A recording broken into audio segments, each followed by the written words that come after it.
Hi friends, welcome to Jaya's Recipes. ഇന്ന് ഞാൻ സദ്യ special ഓലനാണ് ഉണ്ടാക്കി കാണിക്കുന്നത് കേട്ടോ. അപ്പോൾ ഓലൻ മത്തങ്ങ വൻപയർ ഓലനാണ്. അതിന് വേണ്ടിയിട്ട് ഞാൻ അര കപ്പ് നമ്മുടെ 120 ml മെഷറിംഗ് കപ്പില്ലേ അതിന് ആ ഒരു കപ്പിന് ഒരു അര കപ്പ് വൻപയർ ഓവർനൈറ്റ് കുതിർത്തതാട്ടോ. നന്നായിട്ട് കുതിർത്തതാവുമ്പോൾ നമുക്ക് പെട്ടെന്ന് വേവിച്ചെടുക്കാൻ പറ്റും. അത് ആദ്യം കുക്കറിൽ ഒന്ന് വേവിച്ചെടുക്കാം. അതിലേക്ക് നമുക്ക് വേവാൻ ആവശ്യമായിട്ടുള്ള വെള്ളം, കൂടുതൽ വെള്ളം ഒഴിക്കണ്ട, പിന്നെ വല്ലാതെ വെന്ത് കുഴഞ്ഞു പോകണ്ട, ആ ഒരു രീതിയിൽ നമുക്ക് വേവിച്ചെടുക്കാം. ഇതിലേക്ക് നമുക്ക് കുറച്ച് ഉപ്പ് ചേർക്കാം. പിന്നെ ഇത് വേവിക്കാൻ വെക്കാം. അപ്പം അതിനു മുന്നേ നിങ്ങൾ ആദ്യമായിട്ടാണ് എൻ്റെ ചാനൽ കാണുന്നതെങ്കിൽ ഒന്ന് സബ്സ്ക്രൈബ് ചെയ്തോളൂ കേട്ടോ. പിന്നെ ആ പയർ വേവിക്കുമ്പോൾ പയർ നികക്കെ വെള്ളം വെച്ചിട്ടാണ് കേട്ടോ വേവിക്കേണ്ടത്, അല്ലാതെ കുറേ വെള്ളത്തിൽ വേവിക്കരുത്. അപ്പോൾ ഇതിന് വേണ്ടിയിട്ട് മത്തങ്ങ എടുത്തിട്ടുണ്ട്. ഇതിന് പകരം നിങ്ങൾക്ക് കുമ്പളങ്ങ എടുക്കാം കേട്ടോ. അപ്പോൾ പിന്നെ അല്ലെങ്കിൽ ഇത് രണ്ടും കൂടിയിട്ട് എടുക്കാം. അങ്ങനെ എങ്ങനെ എന്ത് വേണമെങ്കിൽ ചെയ്യാം. അപ്പോൾ ഈ മത്തങ്ങ ഈ ഒരു വലുപ്പത്തിലുള്ള കഷ്ണമാണ് ഞാൻ എടുത്തിരിക്കുന്നത്. ഓലിന് നമ്മൾ പിന്നെ മുറിച്ചെടുക്കണ പോലെ ചെത്തിയിട്ട് നമുക്കിത് അരിഞ്ഞെടുക്കണം.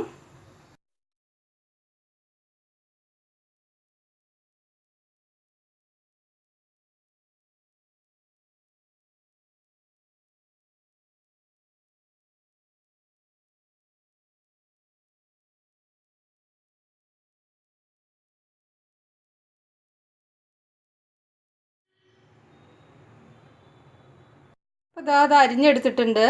അപ്പോൾ ഈ ഒരു വലുപ്പത്തിലുള്ള ഇതേപോലെ അരിഞ്ഞെടുക്കണം.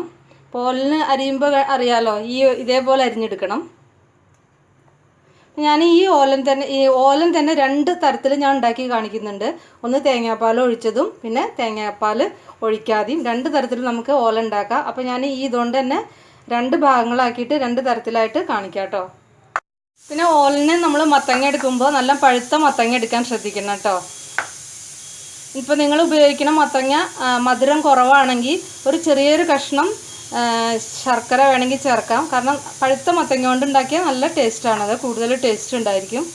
അപ്പോൾ ഞാൻ മത്തങ്ങ വൻപയർ എരിശ്ശേരി ഞാൻ ഇട്ടിട്ടുണ്ട്, അപ്ലോഡ് ചെയ്തിട്ടുണ്ട് ഇതിന് മുന്നേ. അപ്പോൾ അതൊന്ന് കണ്ടു നോക്കൂ, നല്ല ടേസ്റ്റാണത്.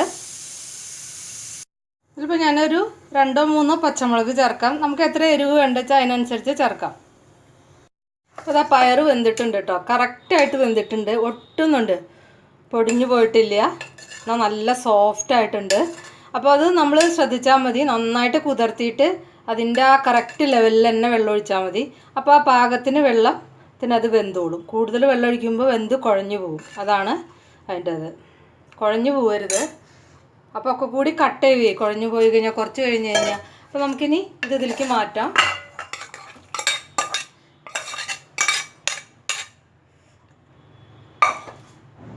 ഇനി ഇതിലേക്ക് പയർ ചേർക്കാം. അപ്പോൾ വേണമെങ്കിൽ നിങ്ങൾക്ക് എളുപ്പത്തിന് കഴിയാൻ വേണ്ടിയിട്ട് മത്തങ്ങ ഈ പയറിനോട് കൂടി പയർ ആദ്യം വേവിച്ചെടുക്കുക. അത് കഴിഞ്ഞിട്ട് വീണ്ടും അടപ്പ് തുറന്നിട്ട് ഈ മത്തങ്ങ ചേർത്തിട്ട് ജസ്റ്റ് ഒരു വിസിൽ ആയിട്ട് ഓഫ് ചെയ്യുക. അപ്പം മത്തങ്ങ അധികം ഇങ്ങനെ കുഴഞ്ഞു പോകാതിരിക്കാൻ വേണ്ടിയിട്ട് അങ്ങനെയും ചെയ്യാം കേട്ടോ. കുക്കറിൽ തന്നെ വേവിക്കാം മത്തങ്ങ. അപ്പം ഞാനത് ചെയ്യുന്നില്ല.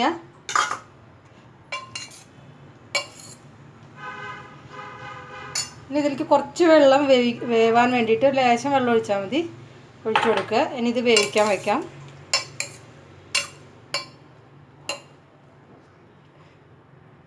നോക്കിയിട്ട് കുറച്ചും കൂടി ഉപ്പ് ചേർത്ത് കൊടുക്കാം കേട്ടോ ഇതിൽ. മത്തങ്ങ വെന്ത് വരുന്നുണ്ട്, കുറച്ചും കൂടി ഒന്ന് ആവാണ്ട്. ഇതാ കറക്റ്റായിട്ട് വെന്തിട്ടുണ്ട് കേട്ടോ. ഞാൻ ഫ്ലെയിമൊക്കെ ഓഫ് ചെയ്തു. നമുക്ക് തേങ്ങാപ്പാലൊക്കെ ഒഴിക്കണം. അതെന്താ ചില ആൾക്കാർ 2ാം പാലിൽ വേവിക്കും, അത് കഴിഞ്ഞിട്ട് പിന്നെ 1ാം പാൽ ഒഴിക്കും. പക്ഷെ അതിൻ്റെ ഒന്നും ആവശ്യമില്ല കേട്ടോ. 1ാം പാൽ നമുക്ക് നേരിട്ട് ഒഴിച്ചു കൊടുക്കാവുന്നതേ ഉള്ളൂ. ഞാൻ പറഞ്ഞ രണ്ട് തരത്തിൽ ഇത് കാണിക്കാമെന്ന്, അപ്പോൾ അത് ഞാൻ കാണിക്കാം. ഇനി ഇതിലേക്ക് കുറച്ച് കറിവേപ്പില ഒന്ന് പൊട്ടിച്ചിട്ടിടാം, അപ്പോഴാണ് അതിൻ്റെ ആ ഫ്ലേവർ ശരിക്കും പിടിക്കുക. അതിലേക്ക് കറിവേപ്പില ഇട്ടിട്ട് തിളപ്പിക്കണമെങ്കിൽ തിളപ്പിക്കാം, പക്ഷേ നമുക്ക് എന്നാലും ഓഫ് ചെയ്തതിൻ്റെ ശേഷം നമ്മൾ പച്ച കറിവേപ്പില തന്നെ ഇടണം.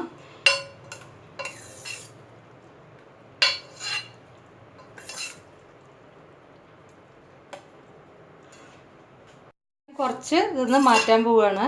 അപ്പോൾ ഉപ്പൊക്കെ ഞാൻ കുറച്ചും കൂടിയും ചേർത്ത് കൊടുത്തിട്ടുണ്ടായിരുന്നു കേട്ടോ.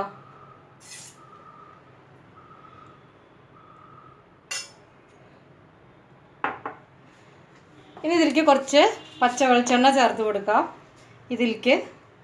എന്നിട്ടിത് മിക്സ് ചെയ്യണം കേട്ടോ. അപ്പോൾ ഇത് ജസ്റ്റ് ഒന്ന് കാണിക്കണമെന്നേ ഉള്ളൂ. പച്ച വെളിച്ചെണ്ണ ചേർത്തിട്ട് മിക്സ് ചെയ്യുക. അപ്പം ഇങ്ങനെയായി കഴിഞ്ഞാൽ തന്നെ നല്ല അടിപൊളി ഓലനായി. ഇതിൽ നമ്മൾ തേങ്ങാപ്പാലൊന്നും ചേർക്കേണ്ട ആവശ്യമില്ല. നല്ല ടേസ്റ്റാണ് കേട്ടോ അത്. ചോറിൻ്റെ കൂടിയും ചപ്പാത്തിയുടെ കൂടെയൊക്കെ ഇത് കഴിക്കാൻ പറ്റും. ചില സ്ഥലങ്ങളിലൊന്നും തേങ്ങാപ്പാൽ ഒഴിക്കാതെ ഇതുപോലെ ഉണ്ടാക്കും. പിന്നെ നമ്മൾ കുമ്പളങ്ങ ഉണ്ടാക്കുമ്പോൾ പയറൊന്നും ചേർക്കാതെ വെറും കുമ്പളങ്ങ മാത്രം ഇട്ടിട്ട് വേവിച്ചിട്ട് അതിൽ കുറച്ച് വെളിച്ചെണ്ണ ഒഴിച്ചിട്ട് അങ്ങനെ എടുക്കും. പിന്നെ തേങ്ങാപ്പാൽ ഒഴിച്ചിട്ടും അങ്ങനെ ഉണ്ടാക്കും. അപ്പോൾ പലതരത്തിലും നമ്മൾ ഓല ഉണ്ടാക്കും. ഇനി ബാക്കിയുള്ള ഇതിൽ ഞാൻ തേങ്ങാപ്പാലാണ് കേട്ടോ ഒഴിക്കുന്നത്. ഒരു 2-3 ടേബിൾ സ്പൂൺ ഒഴിക്കുക കേട്ടോ. എത്രയും നമുക്ക് വേണ്ട വെച്ചാൽ ആ ഒരു കണക്കിന് കട്ടി തേങ്ങാപ്പാൽ. അപ്പം നമ്മൾ രണ്ടാം പാലിലൊന്നും വേവിക്കേണ്ട ഒരാവശ്യമില്ല. ഇങ്ങനെ അങ്ങോട്ട് ചേർത്ത് കൊടുത്താൽ മതി. നല്ല കട്ടിക്ക് ചേർത്ത് കൊടുത്താൽ മതി. ഇത് ഇരുന്ന് കഴിഞ്ഞാൽ ഒന്നും കൂടിയും കട്ടിയാവും കേട്ടോ. കാരണം നമ്മൾ പയറും മത്തങ്ങയൊക്കെ അല്ലേ, അപ്പോൾ ഇരിക്കുമ്പോൾ ഒന്ന് ചെറുതായിട്ട് ഒന്നും കൂടി അത് അത്യാവശ്യം കട്ടിയാവും. പിന്നെ പച്ചമുളക് 1-2 കീറിയിട്ട് പച്ചക്കും ഇതിലിട്ട് കൊടുക്കാം കേട്ടോ. അപ്പോൾ എൻ്റെ കയ്യിലില്ല, പച്ചമുളക് കഴിഞ്ഞിരിക്കുന്നു. ഇനി ഇതിൽ കുറച്ച് കറിവേപ്പില 2 കൂടി ഇടാം. ലേശം പച്ച വെളിച്ചെണ്ണ ഇതിൽ നമുക്ക് ഒഴിച്ചു കൊടുക്കാം. കുറച്ച് മതി. ഇത്രയേ ഉള്ളൂ ഓലൻ. വളരെ ഈസി ആയിട്ട് ഉണ്ടാക്കാൻ പറ്റുന്ന ഹെൽത്തി ആയിട്ടുള്ള ഒരു ഡിഷാണ് ഓലൻ എന്ന് പറയണത്. സദ്യ റെസിപ്പീസിൽ ഒരു പാവം കറി എന്ന് പറയാം. അത്രയും ഹെൽത്തിന് നല്ലതുമാണ് ഈ ഓലൻ. അപ്പം നമ്മൾ സദ്യയിലൊക്കെ കഴിക്കുമ്പോൾ ആദ്യം നമ്മൾ നെയ്യ് പിന്നെ ഓലൻ ഇതൊക്കെയാണ് നമ്മൾ ആദ്യം കഴിച്ച് തുടങ്ങുക. അതായത് നമ്മളുടെ ആ ഇൻറ്റസ്റ്റൈനെ സൂത്ത് ചെയ്യാൻ വേണ്ടിയിട്ടാണ് നമ്മൾ അങ്ങനെ കഴിക്കുന്നത്. അത് ഇത് വേറൊരു ബൗളിലേക്ക് പകർത്താം. അപ്പോൾ തേങ്ങാപ്പാൽ ഒഴിച്ചതും തേങ്ങാപ്പാൽ ചേർക്കാത്തതും ഓലനായി. ഇതിന് പകരം നിങ്ങൾക്ക് കുമ്പളങ്ങ ചേർക്കാം കേട്ടോ. പിന്നെ ഓലനിൽ പയർ ചേർക്കും. എന്താ പറയുക, വൻപയർ, മറ്റേതില്ലേ പച്ചപ്പയറില്ലേ, പച്ചപ്പയർ ചേർക്കും. അതുപോലെ തന്നെ ക്യാരറ്റ് ചേർക്കും. ഇതൊക്കെ പലതരത്തിലും ഓലുണ്ട്. അപ്പോൾ ഇപ്രാവശ്യത്തെ എൻ്റെ സ്പെഷ്യൽ ഓലൻ ഇതാണ്.